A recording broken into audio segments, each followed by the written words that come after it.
क्या नाम है आपका और कहाँ पे पढ़ाई करने गई थी?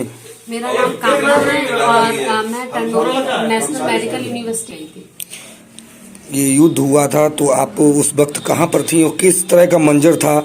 आप लोगों को एक बार कहीं ना कहीं हम टर्नोपिल में ही थे और वहाँ पे एकदम बहुत ज्यादा शांति हो गई थी। हम क्योंकि हमें एक दिन पहले भी हमारे यूनिवर्सिटी से मेल आया था कि सब कुछ स्टेबल है, तो हमें बिल्कुल भी ये आभास नहीं था कि यहाँ पे युद्ध होने वाला। हमें ये लगता था कि सब कुछ ठीक है। अगर ऐसा नहीं होता तो हम यहाँ वापस आ जाते। वो हमसे कह रहे थे सब कुछ ठीक है, आपको डरने की जरूरत नहीं है। आपके जिस दिन युद्ध की डेट आई थी 16 फरवरी, उस दिन भी हम कॉलेज गए थे।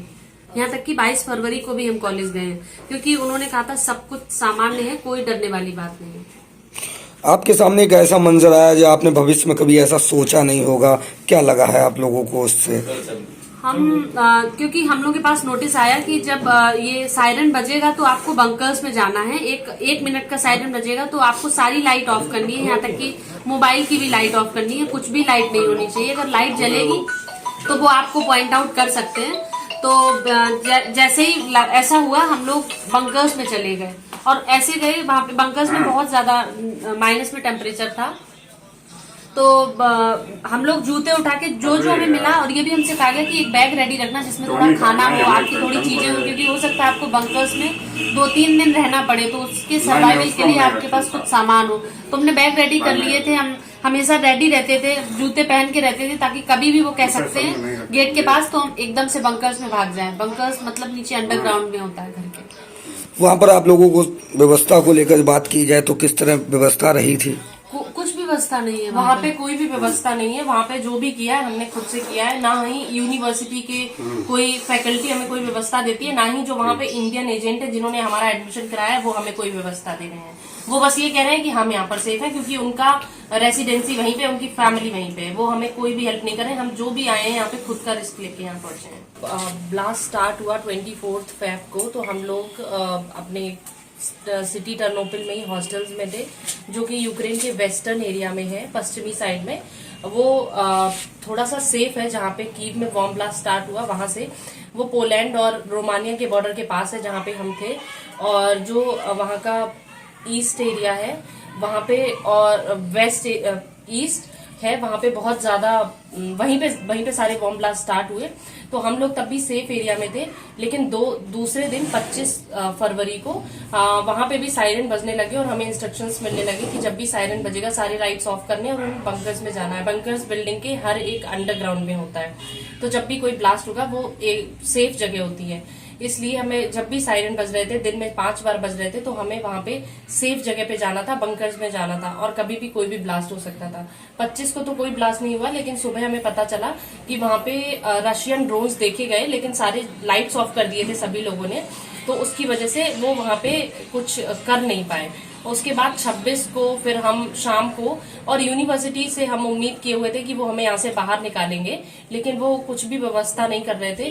फिर हमें खुद से हमने बसेस बुक की, और हमसे पहले 25 तारीख को कुछ बच्चे पोलैंड, कुछ नहीं काफी सारे बच्चे पोलैंड बॉर्डर पे गए। वहां पे इतनी ज्यादा भीड़ हो गई कि वहां पे फिर इतनी भगदड़ हो गई, और वहां पे बच्चे 40 किलोमीटर पैदल चल के गए, क्योंकि 40 किलोमीटर का जाम लगा हुआ था। यूक्रेनियंस भी वहां से बाहर जा रहे थे, तो वहां पे फिर बॉर्डर बंद कर दिया गया इंडियंस के लिए। तो जब हम निकले तो फिर हमने खुद से बस की और हम फिर रोमानिया बॉर्डर गए। वहां पे भी 15 किलोमीटर का जाम था, तो हमें बस ने 15 किलोमीटर बॉर्डर से पहले ही उतारा। हम अपना सारा सामान लेके और खाने पीने का सामान लेके, पानी लेके, 10 लीटर पानी हाथ में और लेके 11-12 किलोमीटर चल के तब हम बॉर्डर पे पहुंचे। और हम अपने रिस्क पे गए, क्योंकि हमें नहीं पता था कि वहां जाके हमें एंट्री मिलेगी या हमारा क्या होगा। बट हमें इतना पता था कि वहां बॉम्ब नहीं है, कुछ नहीं है, हम खुले छत पे, हम कैसे भी बस बॉर्डर पे हम सेफ रहेंगे, कुछ ये ब्लास्ट नहीं होगा। इसलिए हम अपने रिस्क पे गए। वहां पे पैदल चल के गए तो वहां देखा बहुत ज्यादा भीड़ लगी थी। वहां कम से कम 2000 बच्चों की भीड़ थी, जिसमें सबसे ज्यादा इंडियंस थे, यूक्रेनियंस भी थे, और बहुत सारे अफ्रीकन बच्चे थे जो कि हमारी तरह वहां पे पढ़ने जाते हैं। और वहां पे बॉर्डर्स के, जहाँ पे बॉर्डर है वहां पे माइनस में टेम्परेचर था। खाना पीना कोई व्यवस्था नहीं, बॉर्डर कब खुलेगा पता नहीं। जब हम पहुंचे 2 दिन से बच्चे वहां पे अटके। रात में टेम्परेचर और भी कम हो जाता है खुले छत में, और वहां पे बच्चों की तबीयत खराब हो रही थी, मेडिकल इमरजेंसीज हो रही थी, क्योंकि वहां पे टेम्परेचर बहुत कम था। और हमारे पास कुछ था नहीं साधन, और हमें कोई उम्मीद भी नहीं थी बॉर्डर कब खुलेगा, क्योंकि 2 दिन पहले बॉर्डर खुला था। वहाँ पे 2000 बच्चे थे, सिर्फ 14 बच्चों को अंदर लिया। वहाँ पे 2000 बच्चे हैं, एम्बेसी के सिर्फ 2 मेंबर्स हैं इंडियन एम्बेसी से, इसलिए वहाँ पे और इंडियन एम्बेसी मेंबर्स को होना चाहिए ताकि और ज्यादा एंट्री करवा सकें और बच्चों को वो बॉर्डर क्रॉस करा सकें। जब हमने रोमानिया बॉर्डर क्रॉस किया उसके बाद हमें वहाँ एम्बेसी की बस मिली और वहां से काफी हमारा ध्यान रखा गया, और हमें फिर रोमानिया बस से रोमानिया की कैपिटल सिटी ले जाया गया जहाँ पे एयरपोर्ट है, और हमें कोई इमिग्रेशन में परेशान नहीं किया गया। वहाँ पे वीजा की कोई जरूरत नहीं हमारे है। बस पासपोर्ट ले लिए गए बस से ही, और उन्होंने जाके खुद ही ऑफिस वर्क किया, हमें उतारा भी नहीं बस से, क्योंकि वो हमारी कंडीशन समझ रहे हैं। और काफी जो वहाँ पे इंडियंस रहते हैं वो हमारी हेल्प कर रहे हैं, हमसे आके पूछ रहे हैं कि आपको क्या चाहिए, आपको जैकेट चाहिए, आपको ब्लैंकेट चाहिए, आपको खाना चाहिए। लेकिन जो बॉर्डर से यूक्रेनियन और रोमानिया का बॉर्डर है वहाँ बहुत बच्चों की हालत खराब है। उसके बाद जब बच्चे बॉर्डर क्रॉस कर लेते हैं तब इंडियन एम्बेसी हमारा बहुत अच्छे से ध्यान रख रही है, हमें एयरपोर्ट तक पहुंचा रही है। और जो फ्लाइट्स हम जब बस में होते हैं कैपिटल सिटी तभी हमारी फ्लाइट्स बुक किए जाते हैं, किसी तरीके का कोई पैसे नहीं ले रहे हैं, वो सब अरेंज कर रहे हैं। और हम जब जाते हैं तो हमारी अगर फ्लाइट होती है तुरंत की तो हमें वो एयरपोर्ट डायरेक्टली पहुंचाते हैं, वहां भी खाना पीना सब देते हैं, और फिर हमें फ्लाइट बता दी जाती है और सारा पेपर वर्क साथ में करवाते हैं। और जिसकी फ्लाइट अगले दिन की होती है उन्हें वहां पे रहना और खाना प्रोवाइड कराना। मतलब आपका बॉर्डर से इधर कोई व्यवस्था नहीं है? बॉर्डर से पहले यूक्रेन में कोई व्यवस्था नहीं है, बॉर्डर क्रॉस कराने की कोई व्यवस्था नहीं है। भगदड़ में जो क्रॉस कर लिया वो कर लिया, जो नहीं किया वो फंसा है। और बॉर्डर क्रॉस करने के बाद सारी सुविधाएं बॉर्डर पे फायरिंग की है उन्होंने, वहाँ पे पेपर स्प्रे कर रहे हैं, मिर्ची का स्प्रे कर रहे हैं, वहाँ पे ओपन फायरिंग की गई जब हम वहाँ पे थे, क्योंकि वहाँ पे इतनी ज्यादा भीड़ और भगदड़ है, उसको कंट्रोल करने उसमें के कोई लिए। मर भी सकता है, बहुत हजारों की भीड़ तो होती है। ये जो कार्रवाई कर रहा है ये तो यूक्रेन कर रहा होगा ना? नहीं, ये रोमानिया, यूक्रेन के वहाँ पे कोई भी सैनिक नहीं है, वहाँ पे रोमानिया वो सैनिक help सैनिक कर है। रहे हैं। और वहाँ पे नहीं नहीं, इंडियन- हेल्प नहीं, जो आप बता रहे हो मिर्ची स्प्रे वगैरह कर वो रहे हो। रोमानिया सोल्जर, यूक्रेन नहीं।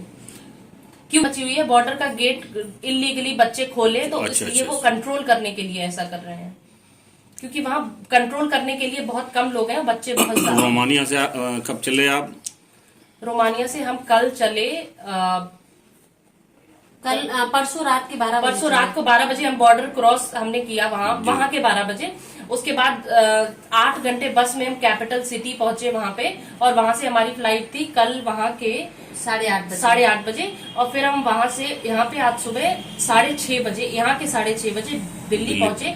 और दिल्ली में भी जो भी बच्चे जिस भी स्टेट के, स्टेट गवर्नमेंट उनकी काफी हेल्प कर रही है, वहाँ पे रह रहे हैं। जब दिल्ली में पहुंच रहे हैं सब स्टेट गवर्नमेंट अपने अपने बच्चों का ध्यान रखते हैं। वो बोर्ड लेके खड़े हुए हैं कि यूपी वाले इधर आए तो, और हम जब आए तो यूपी, क्योंकि हमारा घर इतना पास था कि हम बाय रोड आ सकते थे, नहीं तो जिसका बहुत ज्यादा स्टेट दूर है उनको फ्लाइट। आपकी दोनों बेटियां आज अपने घर वतन वापस आ गई हैं, यूक्रेन में पढ़ाई करने एमबीबीएस की लेकर गई थी। कहीं ना कहीं आप लोग भी काफ़ी दिन से आपके चेहरे पे मायूसी चाहिए थी, आज क्या कहना है? जब से मुझे पता चला हमारी बेटियां वापस आने वाली हैं, तभी से हम लोगों को बड़ी खुशी है, बड़े हम लोग खुश थे। बस बेटियों का इंतजार कर रहे थे, वो पल कौन सा है जिस पल में हमारी बेटियां फैमिली से, हम लोगों से मिले। कहीं ना कहीं क्या राय थी? 2 दिन पहले मेरी बेटियों ने 1:35 में रोमानिया बॉर्डर पे, मेरी बेटी जब टर्न ओपिल से रोमानिया बॉर्डर पे आई तो उन्होंने बोला मम्मी मैं रोमानिया बॉर्डर पे जा रही। हम लोग बहुत खुश थे कि टर्न ओपिल छोड़ दिया है, जो बम धमाके वगैरह हो रहे हैं, तो वहाँ के बारे में पता नहीं था। हम लोग ये सोच रहे थे, मतलब खुश थे कि हमारी बेटियां अब चैन से रहेंगी। जब मेरी बेटियों को वो बॉर्डर क्रॉस नहीं करने दिया गया, मेरी बेटी ने एक वीडियो डाला, वहाँ कम से कम 800,000 बच्चे थे, मेरी बेटी ने एक वीडियो बना के डाला और रिक्वेस्ट भेजी हम लोगों के लिए किसी तरीके से हम लोगों को बाहर निकालो।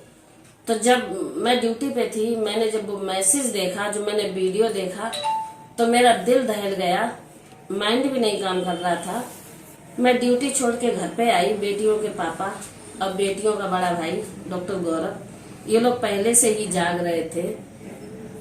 और मैंने इनसे बोला कहीं ट्वीट करो, कहीं मैसेज करो, मोदी योगी को कुछ भेजो, आप तो राजनीति करते हो, कुछ करो, बेटियां बहुत मुसीबत में, और भी बच्चे मुसीबत में। तो बेटा कहने लगा ये सब हो चुका, उनके पापा भी कहने लगे जो बता रही मैं सब कर चुका हूँ। उस रात पूरी रात हम तीनों लोग जागते रहे, बिल्कुल सोए नहीं, बस वही वीडियो वही मैसेज दिमाग में गूंज रहा था। लेकिन एक तरफ विश्वास था मुझे कि मैंने कभी किसी के साथ बुरा नहीं किया, तो मेरी बेटियां आज नहीं कल सुरक्षित घर वापस आ गई।